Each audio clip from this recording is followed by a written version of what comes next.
कालच काँग्रेस पक्षाचे प्रदेश अध्यक्ष हर्षवर्धन सकपाळ यांनी आमच्या नेत्या राज्याच्या उपमुख्यमंत्री विशेष करून पहिल्या उपमुख्यमंत्री त्यांना गुंगीगुडिया ज्या पद्धतीने त्यांनी उल्लेख केला त्याचा निषेध करण्यासाठी आम्ही या ठिकाणी सर्वजण जमा झालेलो आहेत।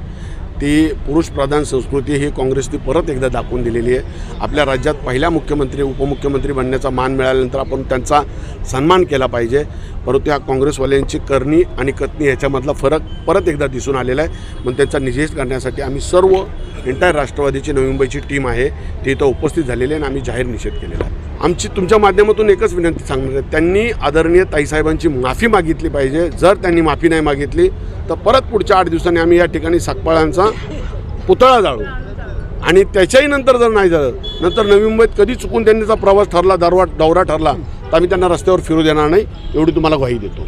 नाही, कसं आहे, मुद्दा असा आहे की हर्षवर्धन सकपाळ साहेब हे मला वाटत नाही की राष्ट्रीय पक्ष असणाऱ्या त्या काँग्रेस पक्षाचे अध्यक्ष आहेत, कारण की त्यांचं अस्तित्व मुळातच उरलं नाही आणि महाराष्ट्रात तर बिलकुल नसल्यासारखं आहे। 4-2 मुटके इकडे तिकडे फिरतात तेवढंच, पण आता आपण चर्चेत आलं पाहिजे। काँग्रेस पक्ष आहे आणि हर्षवर्धन सकपाळ अध्यक्ष आहे हे लोकांना कळण्यासाठी काहीतरी असं उलटसुलट स्टेटमेंट करायचं की त्याच्यामुळं रान पेटलं जाईल, चर्चा होईल आणि आपण परत चर्चेत येऊ। हा चर्चेत येण्याचा प्रश्न आहे, बाकी दुसरा काही प्रश्न नाही।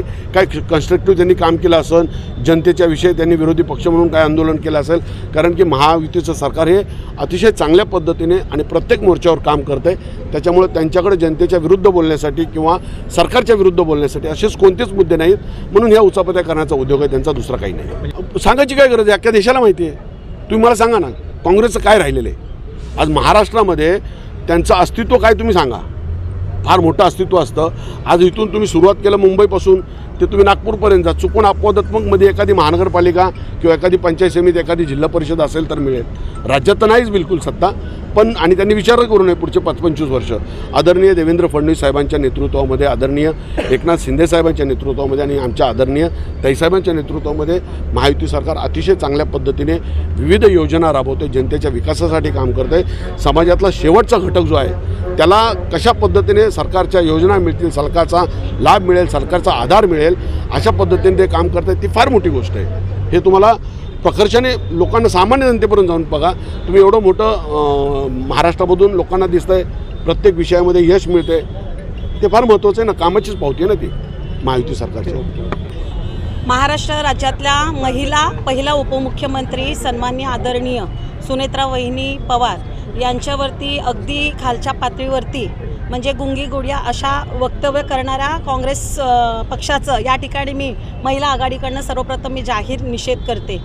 लोकशाहीमध्ये वैचारिक मतभेद असू शकतात, परंतु एखाद्या महिलेवरती अशा गलिच्छ भाषेमध्ये आपण काय म्हणतो ते म्हणजे एखाद्या गलिच्छ भाषेमध्ये त्यांना नावं ठेवणं ही आपल्या महाराष्ट्रातली संस्कृती नाही। कदाचित याचा विसर काँग्रेसला पडलेला असावा।